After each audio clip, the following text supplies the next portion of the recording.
لیکن کوئی فرض نہیں ہے کہ آپ 11 پڑھو، آپ 8 ہی پڑھو، جو آپ پڑھنا چاہتے ہو پڑھ لو، آپ کو اجازت ہے، اس پہ لفظ سنت فٹ نہ کرو۔ ہاں لفظ سنت وہیں پہ لگے گا جہاں پہ رسول اللہ صلی اللہ علیہ وسلم کی سنت سے جو چیز ثابت ہوگی، وہ آپ نے رمضان یا غیر رمضان میں 8 رکعت سے زیادہ نہیں پڑھی۔ الرحمن الرحیم، سیدنا کریم صلی اللہ وبارک وسلم۔ آج کل ایک سوشل میڈیا کے اوپر حدیث جو ہے وہ بہت وائرل ہے کہ سنت سے ثابت ہے کہ 8 تراویح ہیں اور یہی سنت ہے۔ 20 تراویح کی وضاحت کریں گے کہ سرکار دو عالم صلی اللہ علیہ وسلم سے 20 تراویح کا ثبوت ہے۔ پہلی بات کہ سرکار دو عالم صلی اللہ علیہ وسلم نے نماز پڑھی جماعت کے ساتھ کہ نہیں۔ ایک چیز حدیث پاک ہے کہ صحیح بخاری کی حدیث ہے، زید بن ثابت سے یہ روایت ہے کہ آپ صلی اللہ علیہ وسلم نے ایک چٹائی کا چھپڑ بنایا اور وہاں پر آپ نے باقاعدہ تراویح کی نماز پڑھی جماعت کے ساتھ، اور صحابہ نے آپ کی ابتدا میں نماز پڑھی۔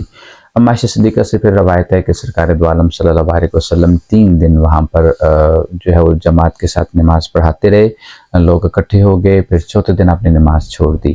پھر ایک اور حدیث پاک ہے کہ آپ صلی اللہ علیہ وسلم 3 دن آپ جماعت کے ساتھ نماز پڑھاتے رہے، اور جب چوتھی رات تھی تو صحابہ کرام کا شوق دیکھا، باہر جمع ہو گئے حجر مبارک کے باہر، تو آپ جو ہے ادب کی وجہ سے صحابہ کرام دستک نہیں دیتے تھے، اور یہ ادب کا تقاضا ہے کہ محبوب کے دروازے پہ دستک نہ دینا۔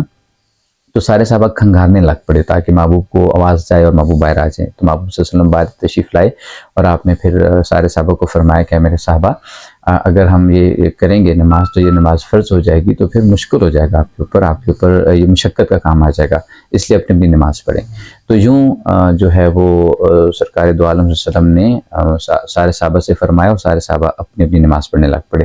لیکن محبوب سے 20 تراویح کا ثبوت ہے یا نہیں ہے تو مصنف ابن ابی شیبہ، امام بیہقی، طبرانی کے اندر موجود حضرت عبداللہ بن عباس سے روایت ہے کہ سرکار دو عالم صلی اللہ علیہ وسلم 20 رکعات تراویح پڑھا کرتے تھے۔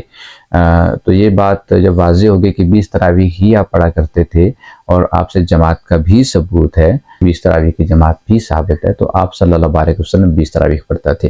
ہم آگے اب صحابہ کے بارے میں چلتے ہیں۔ تو عمر فاروق رضی اللہ تعالیٰ عنہ کا جب دور تھا تو پھر صحابہ کرام کچھ اپنی الگ نماز پڑھ رہے تھے، کچھ جو ہے وہ ایک قاری کے پیچھے جماعت کھڑی کر رہے تھے، یعنی مختلف ٹولیاں بنی ہوئی تھی مسجد نبوی کے اندر۔ تو عمر فاروق رضی اللہ تعالیٰ عنہ نے حضرت ابی بن کعب، آپ قاری تھے، آپ کو فرمایا کہ میری رائے ہے کہ ان کے پیچھے سارے لوگ نماز پڑھیں۔ تو ان کے پیچھے پھر سارے صحابہ جمع ہو گئے۔ اب ان صحابہ میں مفتیان کرام بھی تھے، باقی صحابہ بھی تھے، حضرت علی بھی تھے، حضرت عثمان غنی بھی تھے، عبداللہ بن مسعود بھی تھے، عبداللہ بن عباس بھی تھے، یہ سارے صحابہ تھے، سب نے 20 رکعت پڑھی۔ مصنف ابن ابی شیبہ، مصنف عبدالرزاق کے اندر موجود ہے کہ حضرت عمر فاروق رضی اللہ تعالیٰ عنہ 20 تراویح پڑھتے تھے اور اس کے بعد 3 رکعت وتر کی جماعت ہوتی تھی۔ اب یہ صحابہ کرام رضوان اللہ اجمعین کمل ہے۔ حضرت علی شیر خدا کے دور میں 20 تراویح پڑھتے تھے اور 3 وتر جو تھے حضرت علی شیر خدا خود پڑھایا کرتے تھے۔ اب اس طرح کی بہت ساری حدیث ہیں، تو یہاں پہ مطلقاً ایک چھوٹا سا سوال ہے کہ کیا صحابہ کرام رضوان اللہ اجمعین کو وہ حدیث نہیں ملی تھی کہ جس میں ہے کہ بھی آپ صلی اللہ علیہ وسلم نے 8 تراویح پڑھی تھیں اور باقی نہیں پڑھی تھی؟ کیا صحابہ کرام نعوذ باللہ من ذالک اس چیز سے واقف نہیں تھے؟ کیا وہ جانتے نہیں تھے؟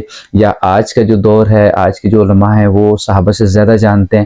تو یہ بات جو ہے کہنا غلط ہے۔ یہاں پر میں ایک چھوٹی سی وضاحت کرتا چلا جاؤں کہ اللہ کریم نے ارشاد فرمایا کہ ما آتاکم رسول فخذوہ، کہ جو اللہ کا رسول تمہیں دے اسے لے لو۔ تو اللہ کے رسول ہمیں کہا علیکم بسنتی و سنت اصحابی، محبوب نے فرمایا تم پر واجب ہے میری سنت اور میرے اصحاب کی سنت۔ تو محبوب کی سنت ہے 20 تراویح پڑھنا، پھر صحابہ کا عمل ہے کہ آپ 20 تراویح پڑھتے تھے، کسی صحابی نے اعتراض نہیں کیا، کسی صحابی نے کوئی بات نہیں کی، سب صحابہ آپ کے پیچھے 20 تراویح پڑھا کرتے تھے، پھر 3 رکعت وتر پڑھا کرتے تھے۔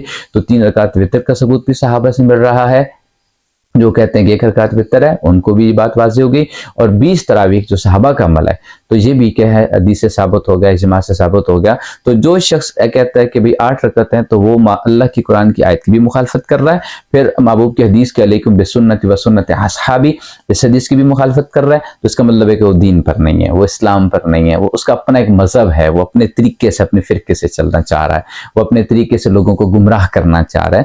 تو اس لیے دوستان گرامی قدر اس چیز کو سمجھیے کہ ہمیں ہمارے اوپر لازم ہے سنت محبوب کی سنت اور اصحاب کی سنت، اور ان دونوں سے ایک بات بالکل کلیئر ہے کہ آپ صلی اللہ علیہ وسلم 20 رکعت تراویح ادا خود بھی فرمائی 3 دن جماعت کے ساتھ، اس کے بعد اکیلے، پھر حضرت عمر فاروق کے دور کے بعد سب کا اجماع ہو گیا، سارے صحابہ کا اجماع ہو گیا کہ 20 رکعت تراویح ہوتی تھی، 3 رکعت وتر ہوتے تھے۔ جب صحابہ کا اجماع ہو گیا تو صحابہ ہم سے زیادہ جاننے والے احادیث مبارکہ کو، اللہ کریم ہمیں سمجھنے کی توفیق عطا فرمائے۔